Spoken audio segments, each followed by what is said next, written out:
పరిస్థితి అంటే మన బీసీల పరిస్థితి ఎంత దయనీయంగా ఉన్నదని ఆలోచన చేయాలి. 75 సంవత్సరాల చరిత్రలో ఇప్పటి వరకు కూడా ఒక బీసీ ముఖ్యమంత్రి కాలేకపోతుంది. మరి ఎందుకు కాలేదనేది ఆలోచన చేయాలి. కేంద్ర మంత్రులుగా కూడా మరి బీసీలుగా తెలంగాణ నుంచి కాలేకపోతారు. ఎందుకు అయితలేం అనేది మనం ఆలోచించాలి. మరి పార్టీ రాష్ట్ర అధ్యక్షులు మరి ఏ సామాజిక వర్గాలకు ఏనే వాళ్ళు ఉన్నారని ఆలోచన చేయాలి. మరొక బండి సంజయ్ ఎందుకు తీసేసి కిషన్ రెడ్డిని ఎందుకు పెట్టిన ఆలోచన చేయాలి. ఈ ఆధిపత్య వర్గ పార్టీలు ఆ పార్టీల అధ్యక్షులు ఎవరి చేతులలో ఉన్నాయి. మరి మనం ఎందుకు ఎమ్మెల్యేలు అయితలేం అనేది ఆలోచించాలి. ఉన్నత స్థాయి అధికారుల దగ్గర ప్రధానమంత్రి మరి అదేవిధంగా కేంద్ర మంత్రుల దగ్గర ఉన్నటువంటి ఉన్నత స్థాయి అధికారులలో మరి బీసీ బిడ్డలు లేదనే విషయాన్ని మనం గమనించాలి.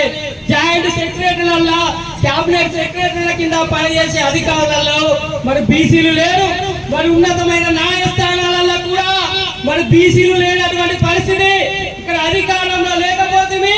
అదే విధంగా రాజకీయంగా ఉన్నత స్థాయి ఉద్యోగాలలో బీసీలు లేకపోతుంది. మరి మన గురించి మాట్లాడేటోళ్ళు ఎవరు ఉంటారు? జనాభాలో 60% ఉన్న బీసీలకి 27% రిజర్వేషన్ ఉన్నటువంటి పరిస్థితి మనది. మరి ఈ రోజు 10% కూడా లేనటువంటి ఆధిపత్య వర్గాలు మరి అందులో పేదవారు 2% కూడా లేనటువంటి పేద వర్గాలకి ఈడబ్ల్యూఎస్ రిజర్వేషన్ తీసుకువచ్చి మరి బీసీలకి ఎంత నష్టం జరుగుతుంది అని ఆలోచన చేయాలి. ఈడబ్ల్యూఎస్ రిజర్వేషన్ అంటే మన బీసీలకి 70 మార్కులు వచ్చి ఉద్యోగం రాదు, కానీ ఆధిపత్య వర్గాలకు 60 మార్కులు వచ్చిన ఉద్యోగం వస్తుంది. అంటే ఈడబ్ల్యూఎస్ రిజర్వేషన్ ఈ రోజు 24 గంటల ఉన్నత స్థాయి అధికారులు అధికార బలంతో ఉపయోగించుకొని ఈడబ్ల్యూఎస్ రిజర్వేషన్ తీసుకున్నారు. అంటే అధికారానికి ఎంత బలం ఉంటుందో మనం ఆలోచన చేయాలి. ఇంకెన్నేళ్ళు మరి ప్రతి ఆధిపత్య వర్గాలకు కూడా వాళ్ళ మీటింగ్లకు మరి మన బహుజన బిడ్డలే మన బిడ్డలే మరి మీటింగ్లకు పోతుంటది. మనమే ఎగురాలి, మనమే తులకాలి, మనమే పాడాలి. కానీ వాళ్ళేమో గద్దెలకి కూకుంటారు, మనమేమి ఈ జెండాలు మోసుకుంటూనే ఉంటాను. మన ఆలోచన చేయాలి. ఇన్ని ఏళ్ళకు కూడా మన బహుజనులకు రాజ్యాధికారాన్ని తీసుకురావాలి. మరి మంచిర్యాల నియోజకవర్గంలో ఒక బీసీ బిడ్డ గెలవాలనే ఉద్దేశంతో ఈ యొక్క సమావేశాన్ని ఏర్పాటు చేసిండ్రు. ఈ రాజకీయ చైతన్యానికి చాలా సంతోషకరం.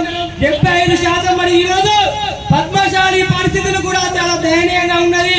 ముదిరాజు బిడ్డలు 45 లక్షలకు పైగా గంగ పుస్తకం ముదిరాజు బిడ్డలు ఉంటారు. మరి ముదిరాజు బిడ్డల పరిస్థితి, ముదిరాజు బిడ్డలు మరి ఒక్క సీటు కూడా ఈ రోజు కేటాయించినటువంటి పరిస్థితి.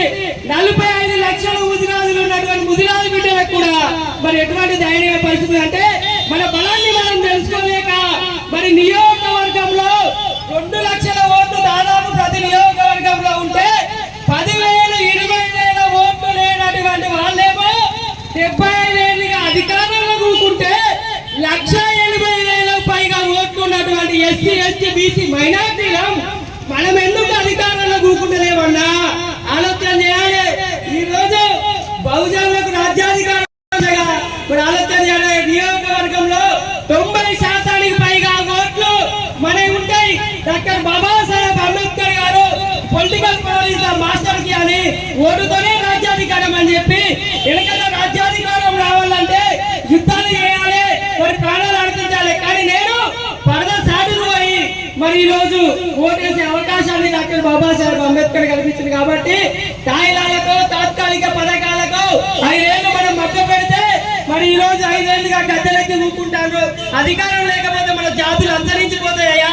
కాబట్టి బహుజనులకు రాజ్యాధికారం రావాలి. మన బిడ్డలను మన ఓట్లేసుకొని మన ఎమ్మెల్యేలను గెలిపించుకోవాలని కోరుకుంటూ నాకు ఈ అవకాశం ఇచ్చినటువంటి మంచిర్యాల నియోజకవర్గంలో బహుజన బిడ్డలందరికీ నా ప్రత్యేక ధన్యవాదములు. జై